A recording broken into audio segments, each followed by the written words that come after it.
Indonews mengungkap fakta demi bangsa. Innalillahi wa inna ilaihi rajiun. Ustadz Maher telah meninggal dunia. Hai bro, seperti apa sepak terjangnya Ustadz Maher? Simak video sampai tuntas. Si Samara mati, Grace Natali mati, Raja Juli mati, Guntur Romli mati, poligami nikmat prostitusi, bejat Abu Janda, bangsat PSI laknat. Tidak lemah lembut, harusnya Ustadz Da'i juru dakwah itu lemah lembut, beradab, santun. Tidak boleh berkata kasar, caci maki, cebong. Banyak kali cerita kau, banyak kali cengkonek kau. Rasulullah dilempari batu oleh manusia di Taif, Rasulullah tetap sabar dan tabah dan tidak membalas dengan caci maki.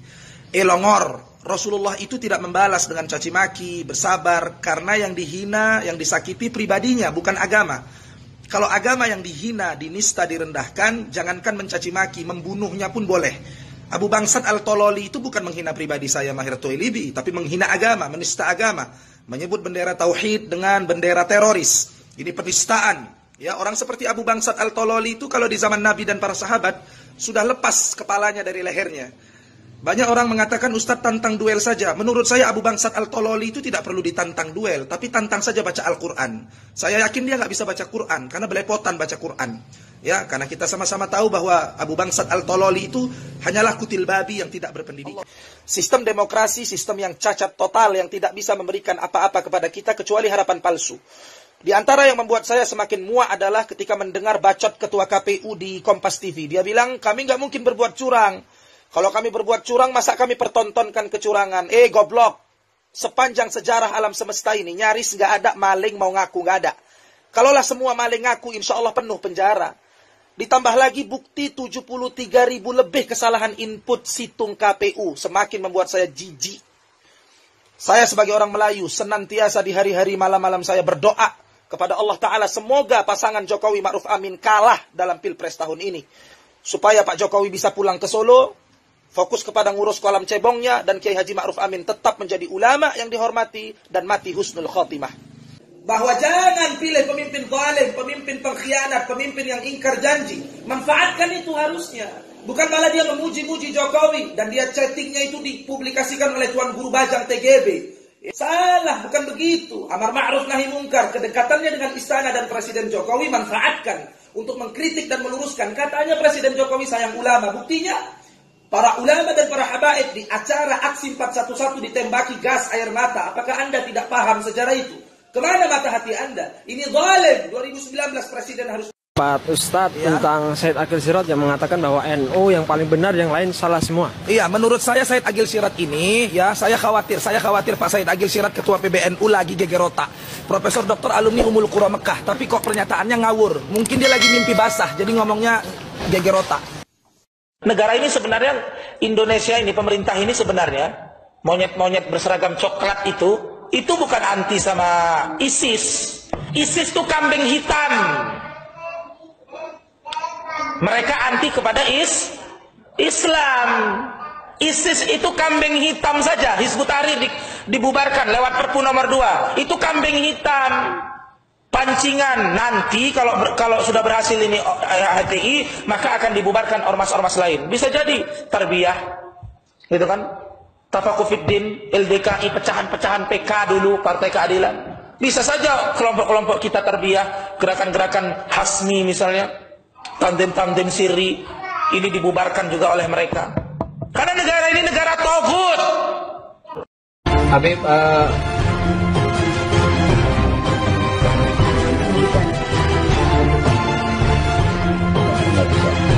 beliau susah, agak susah bicara. Salam Ustaz Eka, terima kasih, mohon doanya. Insya Allah nanti segera dikabari rumah sakitnya besok. Ustaz, ini Ustaz Eka mau baik ya, sehat-sehat, terus jaga kesehatan juga. Ustaz Eka mau ngebesuk. Kita share lokasi rumah sakitnya ya. Amin, ya rabbal alamin. Wabarakatuh, sahabat-sahabat SAS dimanapun kalian berada. Saya dengan Buya Nurman hari ini Allah hantar untuk berjumpa dengan guru kita Ustadz Maher. Ustadz Maher lagi diuji sama Allah dengan penyakitnya. Berarti Masya Allah bagi orang beriman penyakit itu tidak bisa apa-apa tanpa izin Allah. Ya. Buktinya beliau masih tersenyum. Saya pikir tadi saya mau jumpa orang yang galau, frustasi, menangis, mengeluh, tapi tidak. Ya, Ustaz bagi sedikit satu nasihat buat umat Ustaz yang rindu sama antum. Ustaz, dekatin dikit Pak kamera Pak, suara Ustaz bisa kedengaran. Assalamualaikum warahmatullahi wabarakatuh. Waalaikumsalam warahmatullahi wabarakatuh. Betapa banyak manusia mencari dunia. Betapa banyak manusia hari-harinya mencari dunia. Dia tidak pikir mencari akhiratnya. Dunia sementara, akhirat selamanya. Datang Nabi Sallallahu Alaihi Wasallam sampaikan kepada umatnya, dunia ini tak hanya seperti setetes air laut di tengah samudera. Kalau kau dapat jangan bangga, kalau kau tak dapat jangan kecewa. Kenapa? Karena yang kau dapat hanya setetes. Mumpung kau masih muda, jadilah kau pedang-pedangmu berdarah-darah untuk memperjuangkan. Saya itu dengan minta maaf dan cium tangan beliau itu. Saya udah nggak peduli apa kata netizen, wah dia singgah di luar, nanti di luar di dalam kayak kucing. Saya nggak mikirin itu, saya mikirin anak istri saya.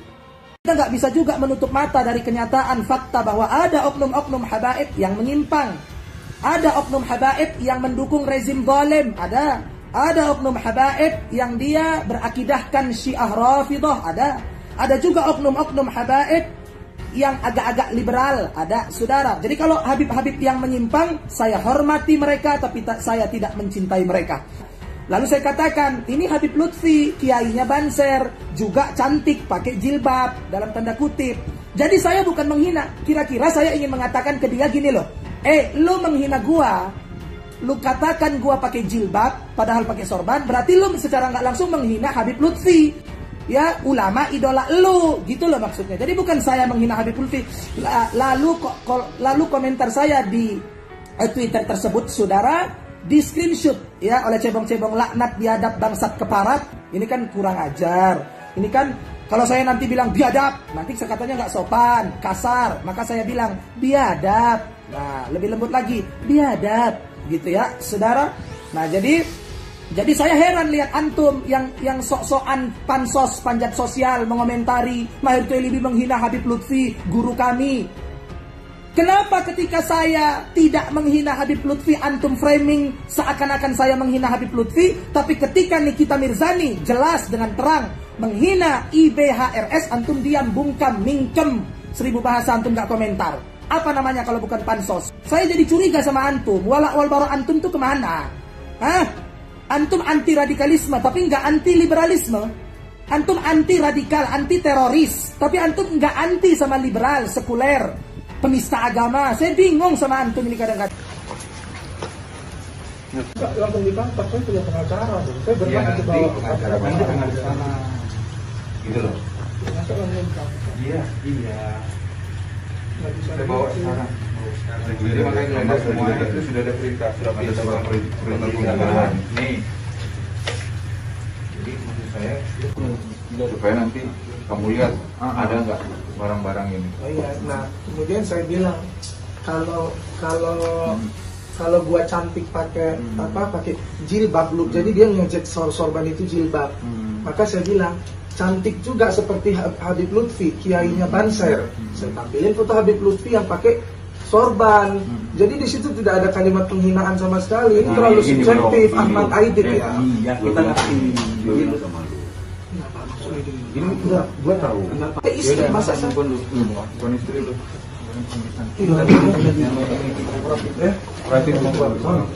Saya itu dengan minta maaf dan cium tangan beliau itu. Saya udah nggak peduli apa kata netizen, wah dia singgah di luar, nanti di luar di dalam kayak kucing. Saya nggak mikirin itu, saya mikirin anak istri saya. Victor Laiskodat, Abu Janda Al-Tololi, kemudian si Sukmawati, perempuan busuk yang menista agama, kemudian Emmanuel Ebenezer, kemudian si kemudian si siapa namanya, Denny Siregar Syiah Rafidah, kemudian si dan lain-lain ya, De Armando dosen UI itu liberal bajingan tengi, itu nggak ditangkapi, nggak ada diciduk, nggak ada dijadikan tersangka, nggak diproses.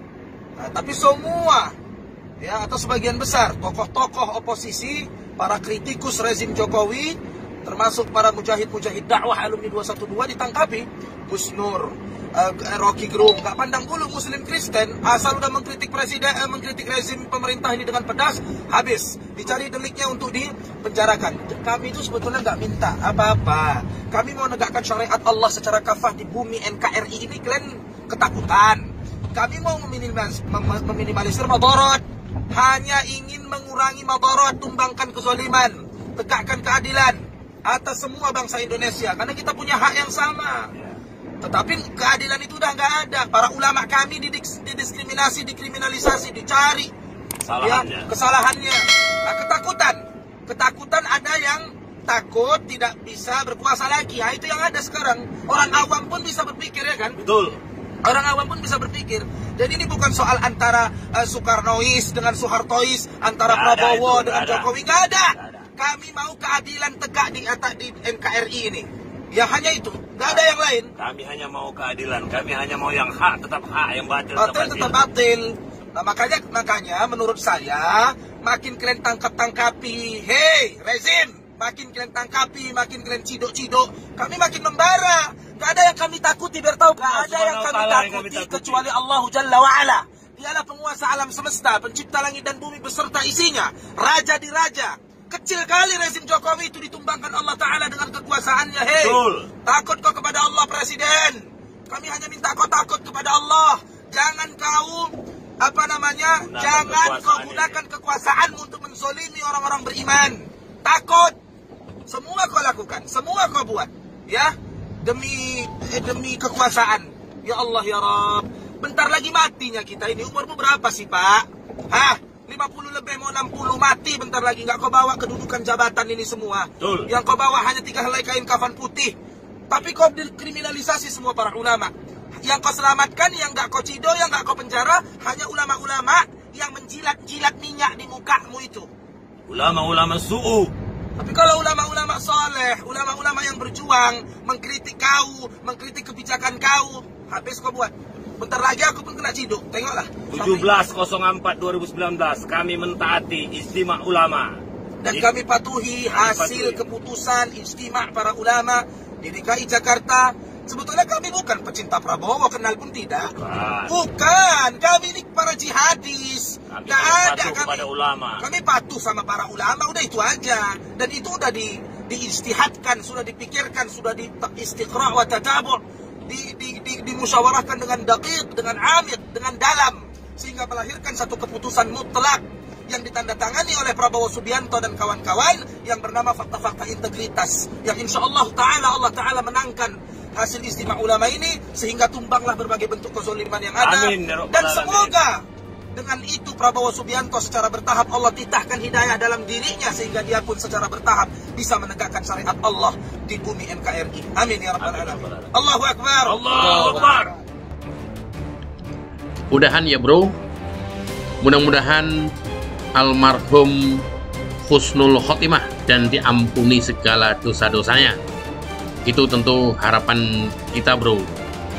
Oke bro, sampai ketemu lagi. Jangan lupa bro, like, komen, dan subscribe. Gua pamit ya, sampai ketemu, see you.